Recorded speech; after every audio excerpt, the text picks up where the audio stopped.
Les méditations quantiques pour un changement rapide dans sa vie. Salut, c'est Philippe, EVO de Créer ma réalité.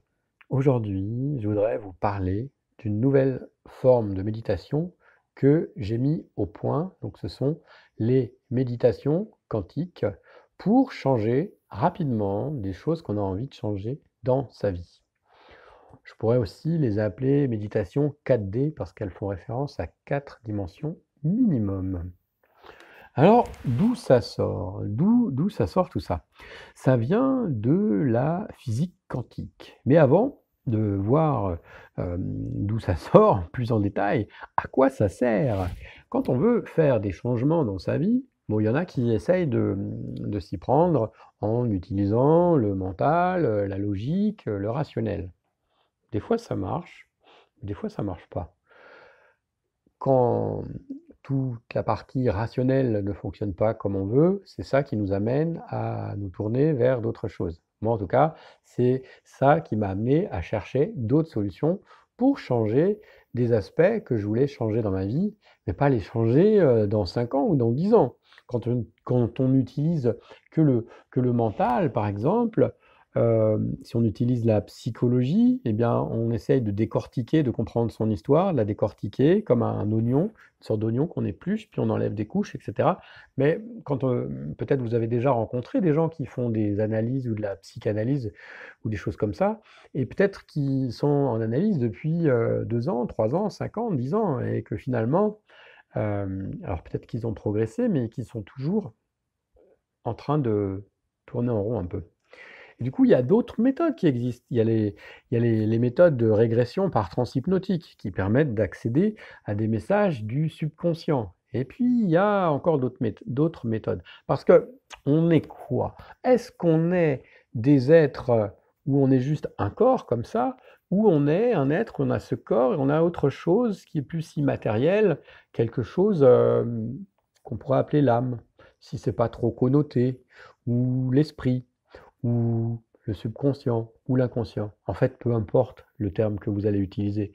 Je pense que vous êtes d'accord avec moi pour dire qu'on a ce corps et qu'il y a un autre truc dedans qui fonctionne d'une autre manière que ce corps.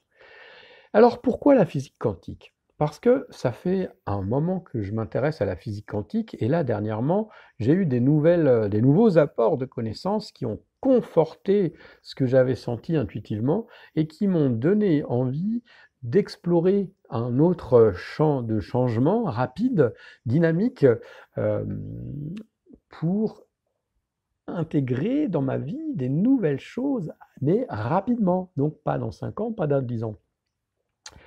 La physique quantique, je suis pas physicien, je suis pas astrophysicien.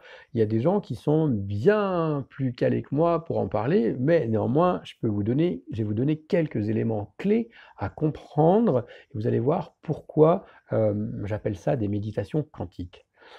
Déjà, il y a un premier élément qui est assez étonnant, c'est que quand un observateur, un expérimentateur, un scientifique donc fait une expérience, quand il observe la particule, les éléments sur lesquels il veut interagir, on se rend compte que ça a un effet sur le résultat de l'expérience. C'est-à-dire que quand il observe des protons, alors il y a les cellules, il y a les molécules, il y a les protons, et en dessous, peut-être qu'il y a les photons. Alors peut-être que j'ai dit une bêtise là au niveau des noms, hein, mais c'est pas hyper important, sauf si vous êtes un scientifique. Bon, bah, si vous êtes scientifique, vous corrigerez de vous-même. Ok, moi je vais m'attacher plutôt aux résultats et les conséquences pratiques pour toi, pour moi, pour nous, dans notre vie de tous les jours. Donc en fait, quand on observe une particule, si on s'attend à ce qu'elle soit sous forme d'une onde, eh bien, on l'observe qu'elle est sous forme d'une onde. Il y a une expérience, notamment l'expérience des deux fentes, où on bombarde une plaque de photons, et lorsque un scientifique, donc avec deux fentes, et donc quand un scientifique s'attend à ce à ce que les particules donc réagissent sous forme de particules corpusculaires, elles agissent comme ça, et lorsqu'il s'attend à ce qu'elles agissent comme des, des vagues, comme des ondes, elles agissent comme ça. Donc ça, c'est vraiment surprenant. Alors, il y a peut-être des inaptitudes sur ça, mais retenez l'essentiel. Après, vous pouvez aller voir des conférences, notamment celle de Nassim Haramein, par exemple, qui est un excellent vulgarisateur de la physique quantique.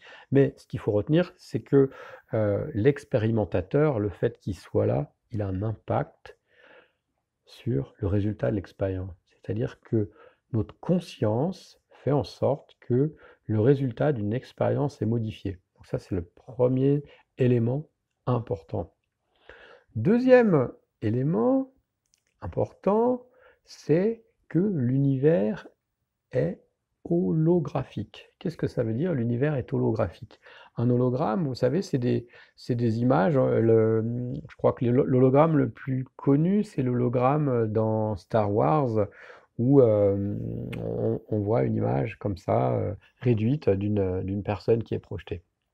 Et donc en fait, dans une image holographique, dans chaque partie de l'image, il y a le tout, il y a l'ensemble de l'image. Eh bien, l'univers fonctionne comme ça.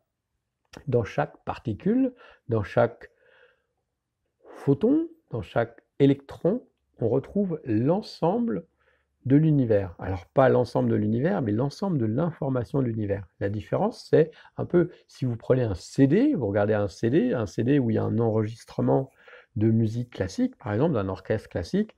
Donc dedans, quand on l'écoute, on a du piano, on a de la flûte, on a des violons.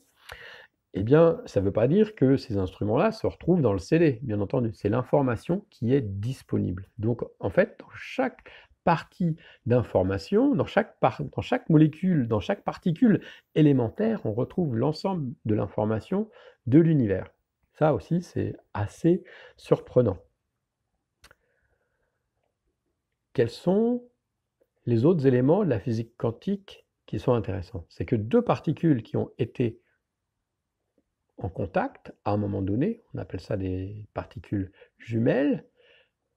Si elles sont éloignées, elles restent toujours en contact. Donc là, si elles sont éloignées de 10 cm, elles sont toujours en contact. Et si elles sont éloignées de la distance, je ne sais pas, d'un terrain de football, par exemple, elles sont toujours en contact. Et si elles sont éloignées d'un point de la Terre à l'autre point de la Terre, elles sont toujours en contact. Et pareil, si elles sont éloignées de ce point-là jusqu'à l'autre bout de l'univers, elles sont en contact. Donc il y a d'autres dimensions qu'aujourd'hui on ne sait pas tellement expliquer, mais on a observé que ces particules, elles sont en contact. S'il se passe quelque chose dans une de ces particules, l'information est transmise instantanément à l'autre particule, même si elle n'est pas dans notre dimension 3D juste à côté. Comment l'expliquer? C'est sans doute une autre dimension qu'on ne perçoit pas avec nos sens. En tout cas, on le sait, il y a eu des expériences qui montrent ça. Autre chose, le temps. Vous savez que le temps, dans notre réalité humaine, on a l'impression que le temps est linéaire, qu'il s'écoule comme ça. D'accord? Depuis Einstein, on sait que le temps est relatif, qu'il n'est pas absolu, que en fonction de l'expérience qu'on vit, on ne va pas percevoir le temps de la même manière. Et donc ça, c'est très important parce que ça veut dire, et c'est une des clés des méditations quantiques que j'ai mis au point, c'est que on peut modifier le présent, ça vous le savez déjà, mais on peut aussi modifier le futur, ça vous le saviez déjà, sans doute, et on peut aussi modifier le passé. Peut-être ça vous le saviez un peu moins. Donc ça, c'est encore des éléments de physique quantique. Donc voilà pour cette partie-là.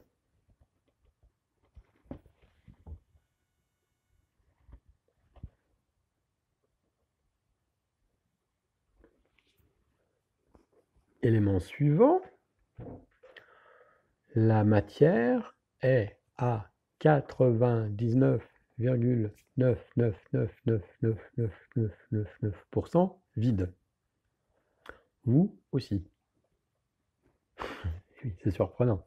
C'est pas moi qui le dis, c'est la science, donc notamment Nassim Haramein et d'autres scientifiques comme je crois qu'il y a Joe Dispenza qui en parle, et puis on a aussi Greg Braden et des tas d'autres physiciens. Ça veut dire quoi? Ça veut dire qu'on n'est pas des êtres solides. Ça veut dire qu'on est des êtres énergétiques. On a ce corps, cette structure-là de matière, mais on a aussi autre chose. Comment on l'appelle? Est-ce que c'est la conscience? Est-ce que c'est le subconscient? Est-ce que c'est l'âme? Est-ce que c'est l'esprit? Bon, finalement, ça n'a pas vraiment d'importance, mais on sait qu'il y a cette autre chose qui, là, permet d'interagir, qui nous permet d'interagir en ce moment. Donc les conséquences de ça, vous allez le voir après, elles sont très importantes et elles nous permettent vraiment d'influencer les choses. La matière, donc, est composée de vide. Vous êtes composé de vide. Donc, vous êtes des êtres énergétiques. Vos pensées, alors là, attention, gros truc, vos pensées, elles ne sont pas produites par votre cerveau. Les impulsions électriques, est-ce que c'est les impulsions électriques qu'il y a dans votre cerveau qui fabriquent vos pensées? Ou est-ce que c'est vous qui fabriquez ces impulsions électriques? Un scientifique, il est capable, dans un laboratoire, de créer dans une boîte plein d'impulsions électriques. Vous voyez, il peut faire des millions d'impulsions électriques, un peu à la manière d'un cerveau. Ça ne veut pas dire qu'il va fabriquer un bidule pensant. Ok? Bon, ça fait peut-être beaucoup de trucs à capter, mais c'est pas grave, c'est juste pour le principe. Et donc, ces méditations quantiques, elles se basent sur ces principes-là. Donc, le fait que on considère l'être humain d'une manière un peu différente, c'est le fondement de mes méditations. Imaginez donc que vous êtes sur un axe, là, comme ça.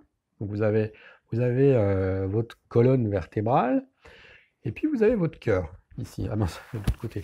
Vous avez votre cœur, ok? Et donc ça, cet élément-là, comme ça, qui circule, c'est une sorte d'oscillateur. Voilà.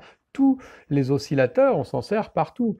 Le quartz, vous savez, c'est un oscillateur qui est utilisé dans tous les instruments, dans les montres électroniques, dans votre téléphone ou votre ordinateur, il y a des oscillations. Les oscillations, c'est-à-dire des ondes. Et nous, on est des êtres d'ondes, des êtres d'énergie, on est des êtres d'ondes. Donc, on produit ces ondes, ok? Donc, les conséquences de ça, c'est que quand on commence à conscientiser ça, on va se rendre compte que ces ondes, elles produisent des résultats. Et donc, tout ce que vous avez dans votre vie, c'est vous qui l'avez créé, de manière consciente ou de manière inconsciente. Bien souvent, c'est fait de manière inconsciente. Et ces méditations quantiques, elles vont vous permettre de conscientiser et de créer, d'amener à vous ce que vous avez envie d'actualiser ou de manifester dans votre vie. Donc comment ça se passe? C'est que on ne construit pas ça avec la pensée. Ok? Donc les différents éléments d'une méditation quantique, c'est qu'on va être reconnecté à son corps, premièrement, puisqu'on est là pour vivre une expérience terrestre et notre corps est notre véhicule. Ensuite, deuxième élément, c'est qu'on va être connecté à son cœur. Le cœur est donc un oscillateur qui est très puissant et qui permet, lorsqu'on met une intention et qu'on la connecte à son cœur, qui permet d'actualiser cette intention de manière beaucoup plus puissante que lorsqu'on n'utilise que la pensée. On peut utiliser la pensée et la pensée peut effectivement avoir un impact sur ce que l'on crée. Mais on s'est rendu compte, c'est pas moi qui l'ai inventé, même si on peut le ressentir. Si vous cherchez des références, je vous invite à lire les travaux de Greg Braden, notamment La Divine Matrice, par exemple, où il a été rencontré plein de prieurs, pardon, dans des monastères reculés, etc. Et il leur a demandé ce qu'ils faisaient. Et là, il s'est rendu compte que dans les messages bibliques, il manquait une grosse information, une information qui avait été perdue au fil des traductions, volontairement ou pas volontairement, ça je dirais que ça n'a pas vraiment d'importance. En tout cas, c'est que quand on fait une prière, donc une prière c'est simplement une intention de créer, d'amener quelque chose, de changer quelque chose dans sa vie, qu'on souhaite le réaliser. Lorsqu'on fait une prière et qu'on est dans sa tête, ça a beaucoup moins d'impact que lorsqu'on est connecté à son cœur. Comment on fait pour être connecté à son cœur? On met juste l'intention sur son cœur. Au début, on peut juste mettre la main sur le cœur, comme ça. Voilà, hop, je mets la main sur mon cœur. Ok, et ça actualise le fait qu'on est connecté à son cœur. OK? Donc, premier élément de la méditation quantique. Donc, vous êtes dans votre corps et vous êtes connecté à votre cœur. Ensuite, maintenant que vous avez intégré votre corps, c'est avec votre corps que vous allez pouvoir retrouver votre être d'énergie. Vous allez vous expanser. Le fait de vous expanser, ça vous permet d'accéder au fait que vous n'êtes pas que ce corps. Quand je dis s'expanser, c'est de l'énergie. OK? On est des êtres d'énergie et quand on souhaite sortir juste de la dimension corporelle, on demande à s'expanser. Et ça, on retrouve ça dans toutes les traditions, les traditions du yoga, les traditions plutôt asiatiques, voilà, cette intention-là, et puis les traditions aussi des Amérindiens, on retrouve ces choses-là, la connexion au cœur et le fait de s'expanser pour se relier à plus grand que soi. Les Indiens, d'ailleurs, ils appelaient ça la toile d'araignée cosmique. Aujourd'hui, Greg Braden, il appelle ça la divine matrice. Mais donc, on voit que cet univers, qui est vide à 99,999%, il est vide, mais il est vide, ça ne veut pas dire qu'il n'y a rien dedans, c'est juste qu'il y a des choses qu'on ne perçoit pas. Et donc tout ça, ça crée une sorte de toile, une toile d'information où tout est interconnecté. Ce qui fait que quand vous allez envoyer une information, une intention à l'univers, elle est propagée sous forme d'onde. OK?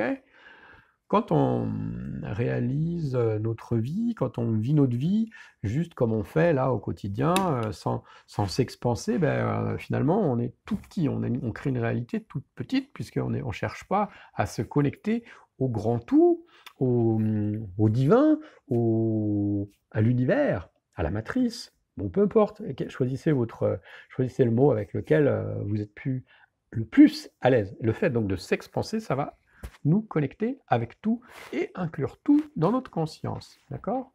Ça va permettre de se connecter à tout. Rappelez-vous ce que je disais tout à l'heure, l'univers est holographique. Donc chaque partie d'information, dans chaque partie de l'univers, il y a l'ensemble de l'information de tout l'univers. Les anciens, ils nous disaient aussi, tout est dans tout, ou ce qui est en haut ce qui est en haut est pareil que ce qui est en bas. OK? Ou si vous regardez le ciel, vous voyez les étoiles, vous regardez des images, vous voyez que l'infiniment grand ressemble à l'infiniment petit et ce qu'il y a dans votre cerveau. OK? Tout est connecté et interconnecté. Autre élément d'une méditation quantique, l'élément temps. Ah, l'élément temps. Donc, même si dans cette réalité, on a l'impression que le temps est linéaire, qu'on naît, qu'on grandit, qu'on devient enfant, ado, adulte, vieux, et puis débris et cadavres. Bon, ça c'est l'impression qu'on a dans cette réalité-là. Ça ne veut pas dire que le temps, il est absolu. Donc un des éléments fondamentaux de cette méditation quantique, c'est d'inclure toutes les dimensions temporelles. C'est-à-dire qu'on va inclure dans notre méditation le passé, le présent bien évidemment, et aussi le futur.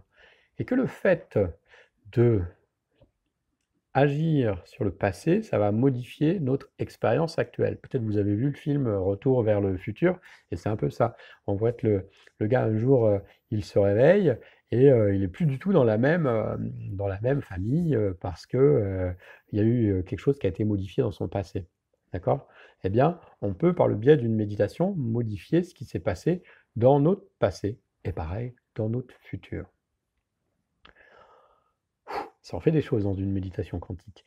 Et alors, pour la vivre de manière simple, eh bien moi, je crée des méditations quantiques. Vous avez juste à les écouter, vous laisser guider, et vous allez voir que ça va transformer votre vie. Évidemment, si vous le faites juste une fois, peut-être ça va transformer des choses, mais ça aura sans doute moins d'effet que si vous y tenez. Par exemple, vous le faites comment on dit?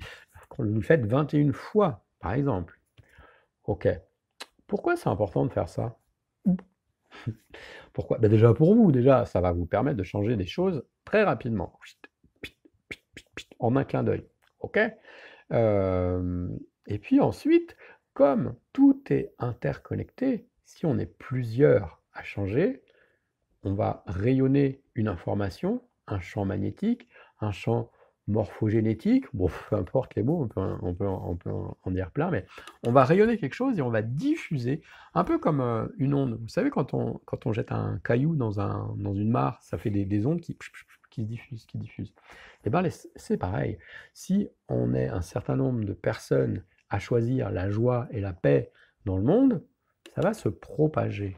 D'ailleurs, il y a des expériences très intéressantes qui ont été faites, des expériences sur la méditation. Le fait que, donc c'était au Moyen-Orient, que des méditants se sont réunis, ils ont réussi à influer sur le taux de criminalité, sur la violence dans une ville.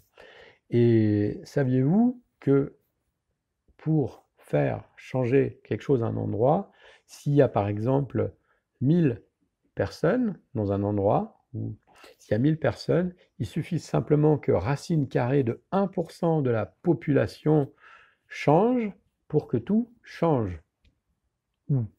Ça veut dire, pour l'ensemble de l'humanité, on est 6-7 milliards à peu près, donc 1% de ça, racine carrée de 1% de ça, ça correspond à environ 10 000. C'est pas énorme. Ça veut dire que ici, il y a simplement 10 000 personnes qui changent quelque part, eh bien, qui changent, non, pardon, s'il y a à peu près 10 000 personnes qui changent d'état de conscience sur la planète, eh bien, la planète va pouvoir changer et l'information se répercute comme ça. Donc ça veut dire que si on est un certain nombre là à pratiquer, donc là c'est des locuteurs francophones, à pratiquer ces méditations pour changer des choses, pour aller vers plus de paix, vers plus de conscience, vers plus de joie, vers plus d'abondance, vers une meilleure santé, ça va se répercuter. C'est pas moi qui le dis, là encore, vous retrouvez ces infos-là chez Greg Braden, Nassim Haramein et Joe Dispenza. Je mettrai d'ailleurs des références dans l'article qui est lié à cette vidéo. Comme ça, vous pouvez retrouver très facilement ces choses-là. Donc, ben voilà pour mon explication de ces méditations quantiques. Elles vont vous permettre de changer les choses rapidement. Alors, vous pouvez me dire, c'est bien beau tout ça, mais comment je sais si ça marche? Exact. Comment vous pouvez le savoir? Déjà, si vous êtes resté jusqu'à la fin, c'est que c'est un truc qui vous interpelle et probablement vous sentez qu'il y a quelque chose de vrai là-dedans. Donc pour vous permettre de faire l'expérience de ceci,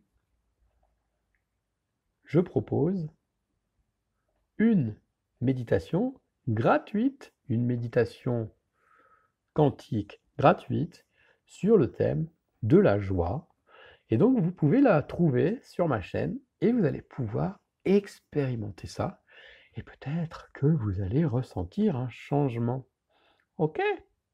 Cool. Donc, ben voilà, si ça vous plaît, n'hésitez pas à mettre un pouce, n'hésitez pas à vous abonner à cette chaîne. Et puis, ben, vous pouvez aller sur mon site, créer ma réalité, et il y a une partie dédiée aux méditations quantiques. Je mets le lien dans cet audio ou dans cette vidéo en fonction de la plateforme sur laquelle vous l'écoutez et vous allez pouvoir retrouver ça. Je vous souhaite de délicieuses vibrations.